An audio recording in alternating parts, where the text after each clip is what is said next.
Mana pilihannya dari matra itu? Proporsional, Pak. Tapi tidak. Assalamualaikum warahmatullahi wabarakatuh. Kali ini saya akan membuat sebuah video yang menurut saya ini sangat penting di tengah kondisi politik kita yang semakin hari semakin memanas karena pesta demokrasi di negara kita itu sedang berlangsung.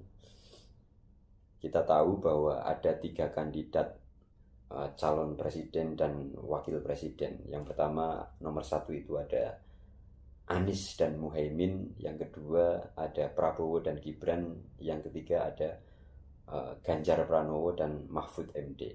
Ketiga-tiganya ini menurut saya diakui atau tidak diakui, mereka itu adalah putra-putra terbaik bangsa.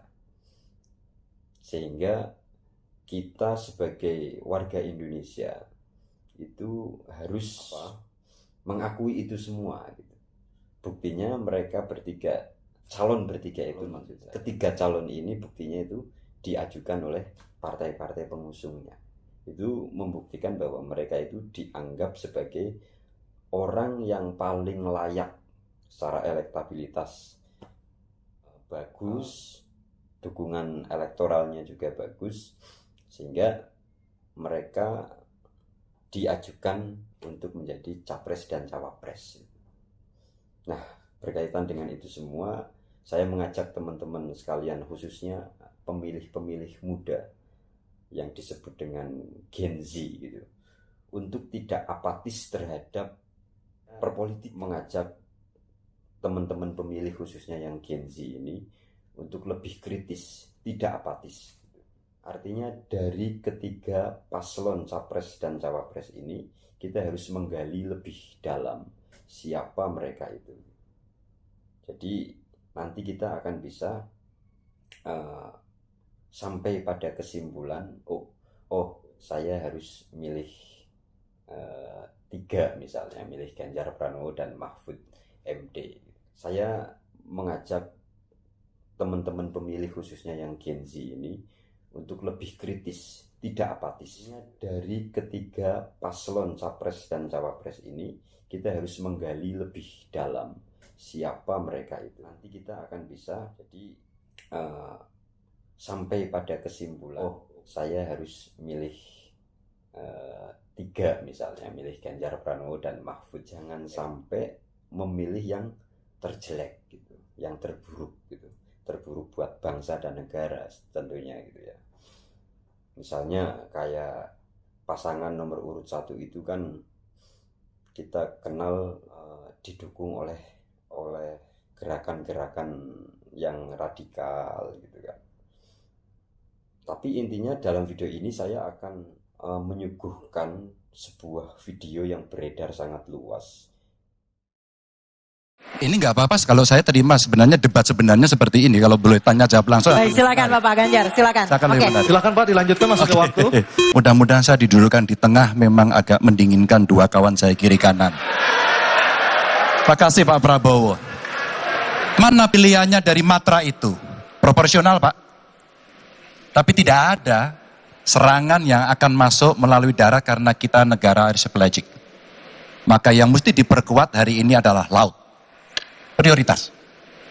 Laut, mereka butuh sonar Pak, mereka butuh sensor-sensor Pak, dan hari ini mereka menyampaikan kepada saya kebutuhan itu nomor 1 hari ini. Yang berikutnya tentu udara. Kenapa udara? Kami tidak bisa Pak.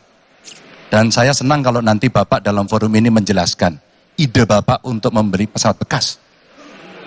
Kenapa ini menjadi penting? Kami tidak rela dengan statement Bapak tadi yang saya dukung Pak. Kasihan prajurit. Pak, kalau pilotnya itu mesti dilatih 3 tahun, pesawatnya bekas Pak, dan dia harus datang lagi, pelatihan lagi Pak, dengan resiko yang sangat tinggi, tentu itu sangat berbahaya. Maka peningkatan itu Pak, di awal saya sampaikan, kenapa pertumbuhan harus tinggi? Kenapa industri dalam negeri menjadi prioritas?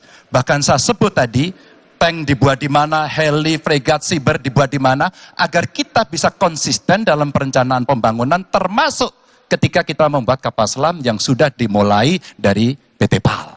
Yang kerjasamanya kalau tidak salah Bapak batalkan dengan Korea Selatan. Tolong Pak kalau saya keliru, ini kesempatan Bapak Yang untuk mana? bisa Yang menjelaskan mana dibatalkan? dengan PT PAL yang kerjasama dengan Korea Selatan. Kapal selam. Pak Prabowo, Jadi nanti itu. Ini nggak apa-apa kalau saya terima sebenarnya debat sebenarnya seperti ini. Kalau boleh tanya jawab langsung. Baik, silakan Bapak Ganjar, silakan. Silakan, Oke. Ibu Nadi. silakan Pak dilanjutkan masih ada Oke. waktu. Masih ada waktu Pak Ganjar. Iya, ya karena sudah selesai. The stage is yours, Pak. Silakan. Baik, silakan Pak Prabowo, waktunya 1 menit. Baik, terima kasih Pak Ganjar.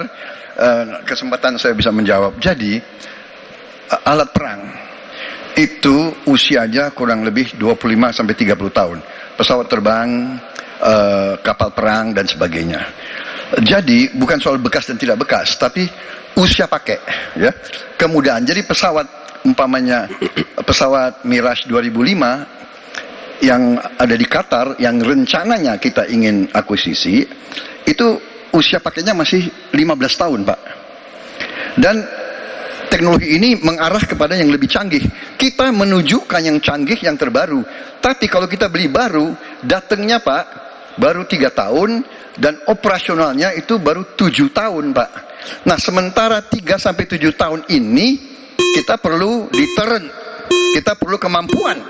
Itu maksudnya latar belakang. Jadi, saya kira itu yang bisa saya jelaskan, tapi waktu yang singkat Baik, waktunya tidak cukup. habis, Baik, Bapak. waktu sudah habis. Saya kembali ke Capres nomor 3. Tenang dulu. Bapak Ganjar untuk menanggapi tanggapan dari Pak Prabowo. Silakan Bapak 1 menit. Ya awalnya saya percaya sekali bahwa Bapak akan memahami ini.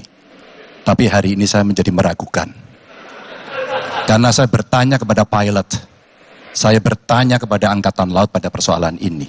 Perencanaan pembangunan yang top down membuat seluruh matra hanya menerima saja.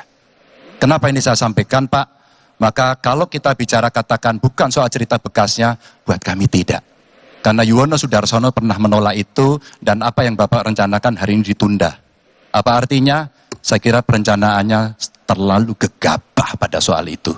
Dan keseriusan itu tidak dimunculkan sama sekali pada pengelolaan industri pertahanan dalam negeri. Di mana PT PAL kemudian hari ini sudah mendapatkan hutang dan kemudian dia tidak bisa melaksanakan apapun pada soal itu.